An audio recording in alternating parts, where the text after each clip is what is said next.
ಭೂಮಿಯನ್ನ ಬಡ ಮತ್ತು ಭೂಹೀನ ರೈತರಿಗೆ ಕೃಷಿಗಾಗಿ ಹಂಚಿಕೆ ಮಾಡಬೇಕು ಎಂಬುದು ಮುಖ್ಯ ಬೇಡಿಕೆಯಾಗಿದೆ. ಆದರೆ ಅರಣ್ಯ ಇಲಾಖೆ ಅಧಿಕಾರಿಗಳು ಪದೇ ಪದೇ ಜೆಸಿಬಿ ಯಂತ್ರಗಳನ್ನು ಬಳಸಿ ಟ್ರೆಂಚ್ ಹೊಡೆದು ಭೂಮಿಯನ್ನು ಅರಣ್ಯ ಇಲಾಖೆಯ ವಶಕ್ಕೆ ಪಡೆಯಲು ಯತ್ನಿಸುತ್ತಿದ್ದಾರೆ ಎಂದು ರಾಜ್ಯ ರೈತ ಸಂಘದ ಸಂಚಾಲಕ ಕನಕೆಂಚನಹಳ್ಳಿ ಪ್ರಸನ್ನ ಕುಮಾರ್ ಆರೋಪ ಮಾಡಿದ್ದಾರೆ. ತಾಲೂಕು ಕಚೇರಿಯಲ್ಲಿ ಮನವಿ ಸಲ್ಲಿಸಿ ಮಾತನಾಡಿದ ಅವರು, ಈ ಭೂಮಿ ಸರ್ಕಾರಿ ಭೂಮಿಯಾಗಿದ್ದು ಬಡ ಮತ್ತು ಭೂಹೀನ ರೈತರಿಗೆ ಮಾತ್ರ ಹಂಚಿಕೆ ಮಾಡಬೇಕು.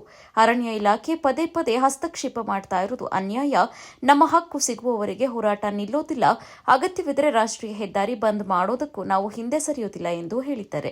ಈಗ ನಮಗೆ ಗೊತ್ತಿಲ್ಲದಂಗೆ ಭಾನುವಾರ ನೈಟು ರಾತ್ರಿ 12 ಗಂಟೆ ಹೊತ್ತಿನಲ್ಲಿ ತಗೊಂಬಂದು ಜೆಸಿಬಿ ಇಳಿಸ್ಬಿಟ್ಟು ನಿನ್ನೆ ಏನೋ ಕೆಲಸ ಮಾಡ್ತಾ ಇದ್ರು.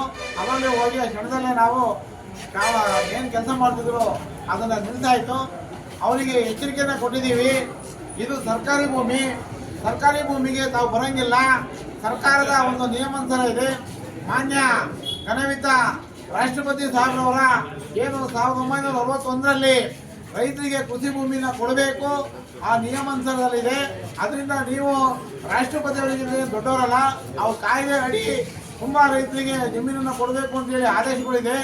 ಆದರೆ ಇದು ಸರ್ಕಾರಿ ಭೂಮಿ ಆಗಿರೋದ್ರಿಂದ ಯಾವುದೇ ಕಾರಣಕ್ಕೂ ಈ ಭೂಮಿನ ರೈತರಿಗೆ ಹೊರತು ಬೇರೆಯವರಿಗಲ್ಲ ಅಂತ ಹೇಳಿ ನಾವು ನಿನ್ನೆ ಹೇಳಿ ಅವರಿಗೆ ಎಚ್ಚರಿಕೆಯನ್ನು ಕೊಟ್ಟು ಇವತ್ತು ಬೆಳಿಗ್ಗೆ 8 ಗಂಟೆ 20 ನಿಮಿಷದಲ್ಲಿ ಜೆಸಿಬಿನ ಕಳಿಸಿದ್ದೀವಿ. ಲಾರಿಗೆ ತುಂಬಿ ತಗೊಂಡು ಹೋಗಿದ್ದಾರೆ. ಮತ್ತೆ ಪದೇ ಪದೇ ಏನು ಇದೇ ರೀತಿ ಬಂದರೆ ನಾವು ಹಿಂದಿನ ಸಹ ತಹಸೀಲ್ದಾರ್ಗೆ ಹೇಳಿದ್ದು, ಅವ್ರು ಏನಾರ ಹೋಗಿ ಟ್ರೆಂಚು ಪಂಚು ಹೊಡೆದು ರೈತರಿಗೆ ತೊಂದರೆ ಮಾಡಿದ್ರು ಆದರೆ ನಾವು ಚಿಕ್ಕಮಗಳೂರು ಮತ್ತು ಬೆಂಗಳೂರು ರಾಷ್ಟ್ರೀಯ ಹೆದ್ದಾರಿ ತಾಲೂಕು ಆಫೀಸ್ ಮುಂದೆ ಪೂರ್ತಿ ಬಂದ್ ಮಾಡ್ತೀವಿ. ನಿರಂತರ 1 ದಿನ 2 ದಿನ ನಾಟಕ ಆಡ್ಕೊಂಡು ಹೋಗೋ ರೈತರೆಲ್ಲ ನಾವು ವಿಶ್ವ ರೈತ ನಾಯಕ ಪ್ರೊಫೆಸರ್ ನಂಜುಂಡಸ್ವಾಮಿ ಅವರ ಶಕ್ತಿಯ ಆಧಾರದಲ್ಲಿ ಬಂದಿರೋರು. ನಾವು ಈ ಜೈಲು ಇವೆಲ್ಲ ನೋಡಿದೀವಿ.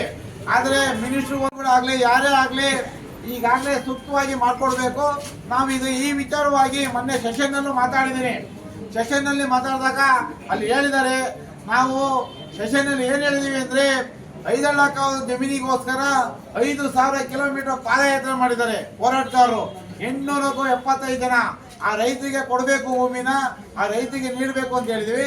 ಆಮೇಲೆ ಸೆಷನ್ನಲ್ಲಿ ಏನು ಹೇಳಿದೀವಿ ಅಂದರೆ, ಅವರು ಮನೆಗೆ ಯಾವ ಜಿಲ್ಲೆಯಲ್ಲಿ ಇದ್ದಾರೋ, ಯಾವ ತಾಲೂಕಲ್ಲಿ ಇದ್ದಾರೋ, ಯಾವ ಹಳ್ಳಿಯಲ್ಲಿ ಇದ್ದಾರೋ, ನೀವು ಆ ಜಿಲ್ಲೆಯ SP ಅವ್ರನ್ನ ಕಳಿಸಿ, ಅಲ್ಲಿನ ಪೊಲೀಸ್ ಕಳಿಸಿ, ಅಲ್ಲಿನ ತಹಸೀಲ್ದಾರ್ ಕಳಿಸಿ, ಆ ಜಾಗಕ್ಕೆ ತಂದು ಸರ್ವೆ ಮಾಡೋಂಥ ವ್ಯವಸ್ಥೆ ಮಾಡಬೇಕು.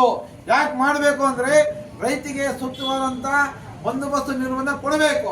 ಅನ್ನದಾತನಿಗೆ ಬಂದೋಬಸ್ತು ಇಲ್ಲ. ಈ ಸಂದರ್ಭದಲ್ಲಿ ಮಾಮಾ ದಸ್ತಗಿರಿ, ಏಜಾಜ್ ಪಾಷಾ ಅವರು, ಹಾಗೆ ಅಯ್ಯೂಬ್ ಪಾಷಾ, ನಂಜಮ್ಮ, ವೆಂಕಟೇಶಣ್ಣ ಸೇರಿದಂತೆ ಹಲವಾರು ರೈತ ಮುಖಂಡರು ಹಾಗೂ ಸ್ಥಳೀಯರು ಹಾಜರಿದ್ದರು.